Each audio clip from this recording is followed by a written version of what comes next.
Christian hope. Christian hope has not only a personal, individual scope, but a communitarian, ecclesial one.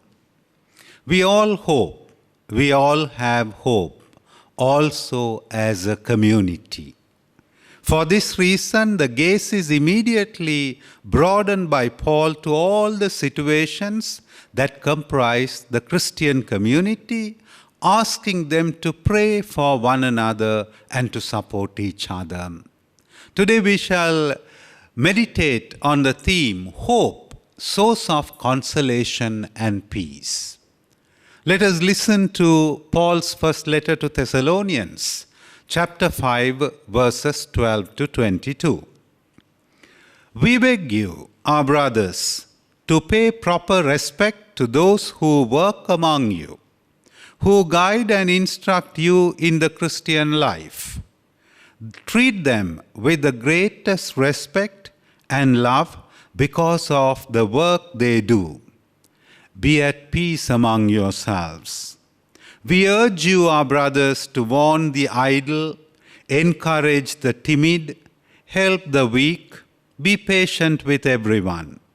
See that no one pays back wrong for wrong, but at all times make it your aim to do good to one another and to all people.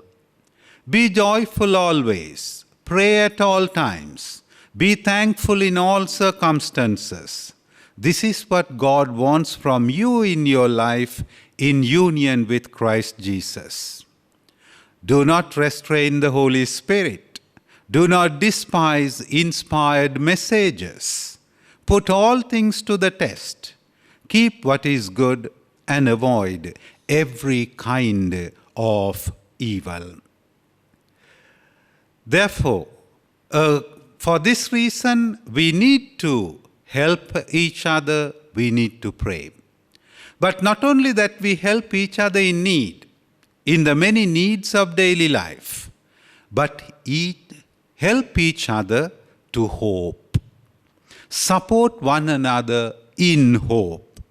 It is not a coincidence that we begin precisely by referring to those who are entrusted with responsibility and pastoral guidance. Hope is needed to all those people who are entrusted with responsibility and pastoral guidance. They are the first to be called to nourish hope. And this is not because they are better than the others, but by virtue of a divine ministry that goes far beyond their strength. Because the ministry in which we are involved in, the grace that we need to live our vocation is important. But by virtue of divine ministry that goes far beyond their strength. For this reason, they need more than ever everyone's respect, understanding, and benevolent support. Attention is then placed on the brothers and sisters most at risk of losing hope, of succumbing to despair.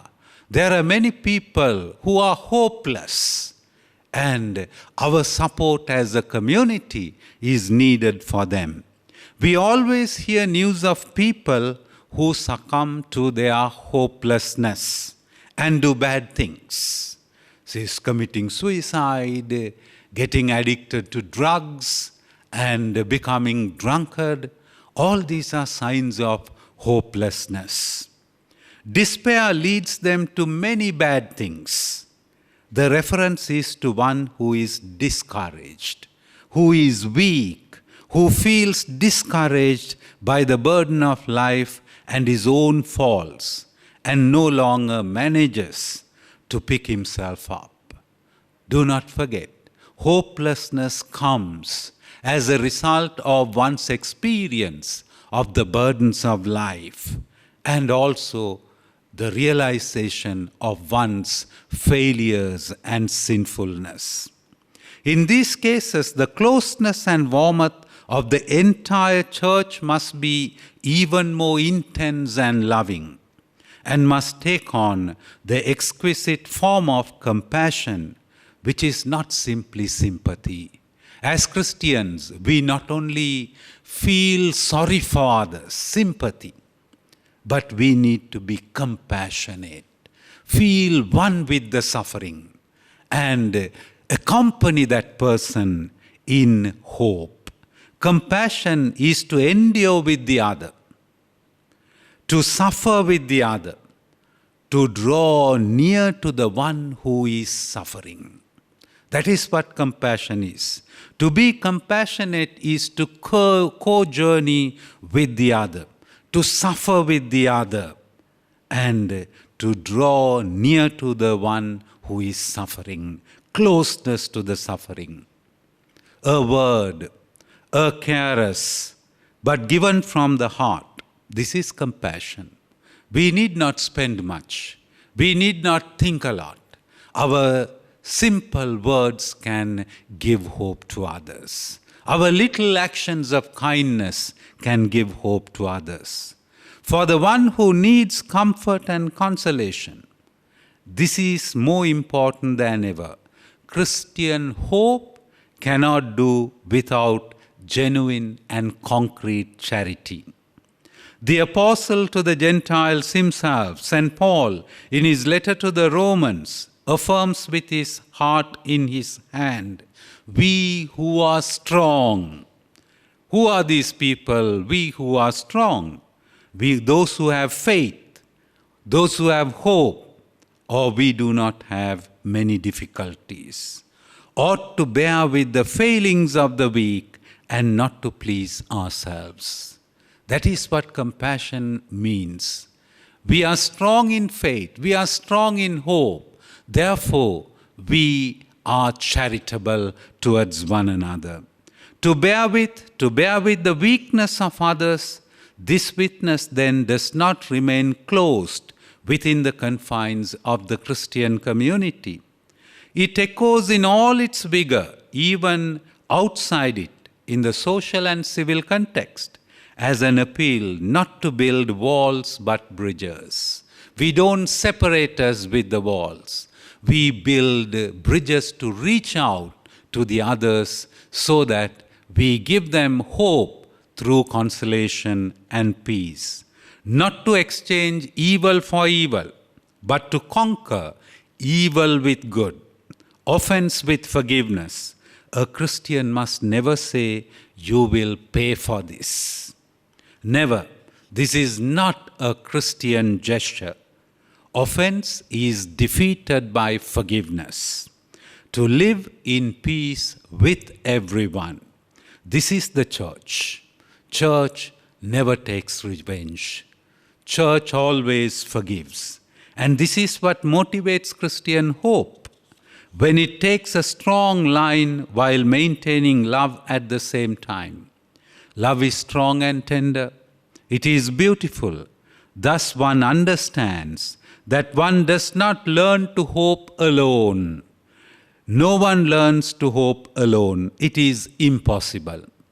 Hope to be nourished necessarily needs a body in which the various members support and revive each other. And this body is the church, the community, the parish community, the religious community, the family gives hope to one another. This means then that if we hope, it is because many of our brothers and sisters have taught us to hope and have kept our hope alive. Distinguishable among these are the little ones, the poor, the simple, and the marginalized. Yes, because one who is enclosed within this his own well-being does not know hope. Selfish person does not know hope. He hopes only in his well-being. This is not hope. It is relative security. One who is enclosed in his own fulfillment, who always feels that all is well, does not know hope. Instead, those who hope are those who each day experience trials, precariousness, and their own limitations. Only the weak have hope. These brothers and sisters of ours give us the strongest and most beautiful witness, because they stand firm, trusting in the Lord, knowing that beyond the sadness, oppression, and inevitability of death, the last word will be His. And it will be a word of mercy, of life, and of peace. Whoever hopes to one day hear this word. Come to me, brother. Come to me, sister, for all eternity. Dear friends, if, as we have said, the natural dwelling of our hope is a supportive body, a church, a community, a society, a family, in the case of Christian hope, this body is the church, while the vital breath, the soul of this hope, is the Holy Spirit. Without the Holy Spirit, one cannot have hope. Here then is why the Apostle Paul invites us to continuously invoke it to the end. If it is not easy to believe, it is far less easy to hope. It is more difficult to hope than to believe. It is more difficult. But when the Holy Spirit abides in our hearts, it is He who makes us understand that we must not fear, that the Lord is near, He takes care of us, and it is He who forms our communities in a perennial Pentecost as a living sign of hope for the human family. Therefore, hope is not a private affair.